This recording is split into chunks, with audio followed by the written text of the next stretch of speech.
ഹരേ കൃഷ്ണ. സർവം കൃഷ്ണാർപ്പണമസ്തു. ജയ ജയ ശ്രീരാധേ രാധേ. അഷ്ടപതി എഴുതിയ കണ്ണൻ. ശ്രീകൃഷ്ണ ക്ഷേത്രങ്ങളിലെല്ലാം തന്നെ അദ്ദേഹത്തിന് ഉച്ചയുറക്കത്തിനും മറ്റും ചിലപ്പോൾ ഉണർത്തുപാട്ടായും അഷ്ടപതി പാടുന്നത് നിങ്ങൾ എല്ലാം കേട്ടിട്ടുണ്ടാകുമല്ലോ.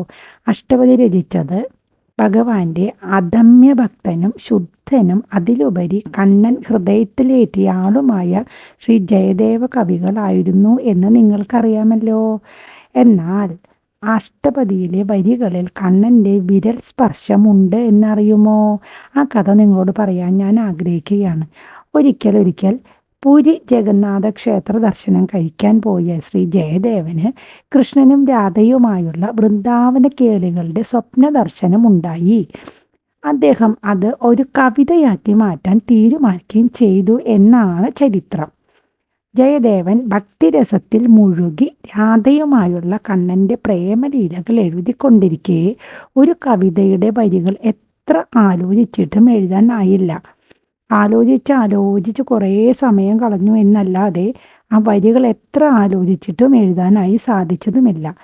സ്മരഗളഗണ്ഠനം മമ ശിരസി മണ്ഡനം എന്ന വരി പൂർത്തിയാക്കാൻ കഴിയാതെ വിഷണ്ണനായിരുന്ന ജയദേവനോട് സ്വാധിയും പതിവ്രത രത്നവുമായ ഭാര്യ പത്മാവതി ഇപ്രകാരം പറഞ്ഞു: അങ്ങ് ഗംഗയിൽ പോയി കുളിച്ചു പൂജ പ്രാർത്ഥനകൾ നടത്തി കണ്ണനോട് പ്രാർത്ഥിക്കൂ. അപ്പോൾ ആ വരി എഴുതാനായി നിങ്ങളെ കണ്ണൻ സഹായിക്കും എന്ന്. ജയദേവൻ ഈ ആശയം സ്വാഗതം ചെയ്തു. ഗംഗ അദ്ദേഹത്തിൻ്റെ വീട്ടിൽ നിന്നും കുറച്ച് അകലെ കൂടിയാണ് ഒഴുകിയിരുന്നത്. അദ്ദേഹം അവിടേക്ക് നടന്നുപോയി സ്നാനം ചെയ്യാറുമുണ്ടായിരുന്നു. ഭാര്യ പറഞ്ഞത് കേട്ടപ്പോൾ അദ്ദേഹം എന്തായാലും അങ്ങനെ ചെയ്യാം എന്ന് വിചാരിച്ച് ഗംഗയിൽ സ്നാനം ചെയ്യുന്നതിനായി പുറപ്പെട്ടു. ഭാര്യ പത്മ വൈകുന്നേരത്തെ ഭക്ഷണത്തിനുള്ള വിഭവങ്ങൾ ഒരുക്കുന്നതിനായി പോവുകയും ചെയ്തു. അല്പസമയം കഴിഞ്ഞപ്പോൾ മുറ്റത്തു നിന്നും പത്മ ഇങ്ങോട്ട് വരൂ എന്ന വിളി കേട്ടു. അവർ ഓടിയിറങ്ങി ചെന്നപ്പോൾ കുളിക്കുവാനായി ഗംഗയിലേക്ക് പോയ ജയദേവൻ അതാ മുറ്റത്ത് നിൽക്കുന്നു.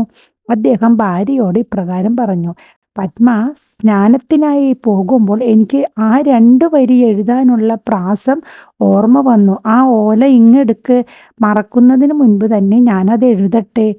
അവർ ഓലയെടുത്തു കൊടുത്തു. അദ്ദേഹം അത് പൂർത്തീകരിക്കുകയും ചെയ്തു.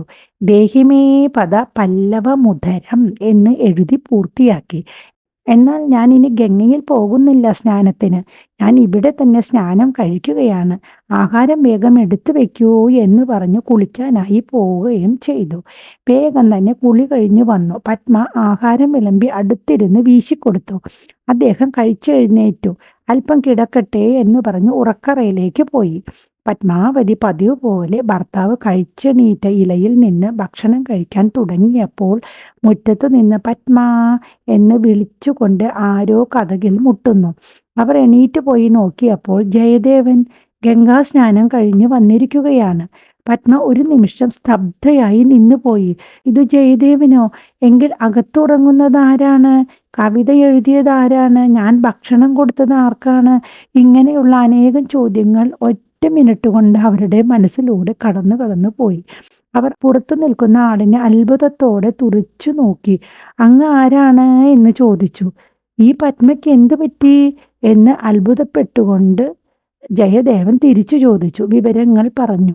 പത്മ ഉണ്ടായ സംഭവങ്ങളെല്ലാം പറഞ്ഞു. വരൂ, അദ്ദേഹത്തെ ഞാൻ കാണിച്ചു തരാം. അകത്ത് കിടന്നുറങ്ങുന്നു എന്ന് പറഞ്ഞുകൊണ്ട് ജയദേവന്റെ കൈ പിടിച്ചു അകത്തേക്ക് കൊണ്ടുപോയി. എന്നാൽ അവിടെ ആരും തന്നെ ഉണ്ടായിരുന്നില്ല. പത്മ, എല്ലാം നിന്റെ തോന്നൽ തന്നെ. ഇപ്പോഴും നീ എന്നെക്കുറിച്ച് ചിന്തിച്ചിരിക്കുന്നതിനാൽ നിനക്ക് തോന്നിയതാവാം എന്ന് പറഞ്ഞു. ഭർത്താവിൻ്റെ മുൻപിലേക്ക് അവർ ഗീതാ ഗോവിന്ദം എഴുതിയ ഓല എടുത്തു കൊണ്ടുവന്നു കൊടുത്തു. ജയദേവൻ അത്ഭുതത്തോടെയും അതിലുപരി ആനന്ദക്കണ്ണീരിനിടയിലൂടെയും ആ അത്ഭുതം ദർശിച്ചു. പൂർത്തിയാക്കാൻ കഴിയാതെ വിട്ടുപോയ ആ വരികൾ ആരോ എഴുതി ചേർത്തിരിക്കുന്നു. അതും മനോഹരമായ ലയത്തിൽ.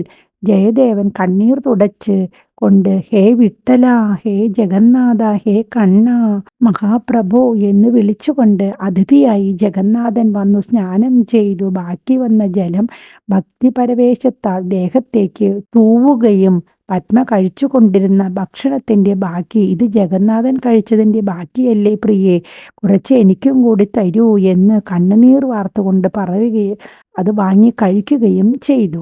അവിടുന്ന് പത്മയ്ക്ക് ദർശനം കൊടുത്തില്ലേ കണ്ണാ, അടിയനെ അകലെയാക്കിയത് എന്തിനേ എന്ന് പറഞ്ഞു കരഞ്ഞുകൊണ്ടേ ഇരുന്നു. ഈ സംഭവത്തിന് ശേഷം അദ്ദേഹം പൂർണ്ണമായ സാധനയോടുകൂടി ഗീതാഗോവിന്ദം പൂർത്തീകരിച്ചു എന്നാണ് കഥ. ഗീതാഗോവിന്ദത്തിലെ ഓരോ വരികളും കണ്ണന് അത്രയേറെ പ്രിയപ്പെട്ടതാണ്. എല്ലാവർക്കും ഈ കഥ ഇഷ്ടപ്പെട്ടു എന്ന് കരുതുന്നു. എല്ലാവർക്കും ഭഗവാന്റെ അനുഗ്രഹം ഉണ്ടാകട്ടെ. ഹരേ കൃഷ്ണ. സർവം കൃഷ്ണാർപ്പണമസ്തു. ജയ് ജയ് ശ്രീ. രാധേ രാധേ.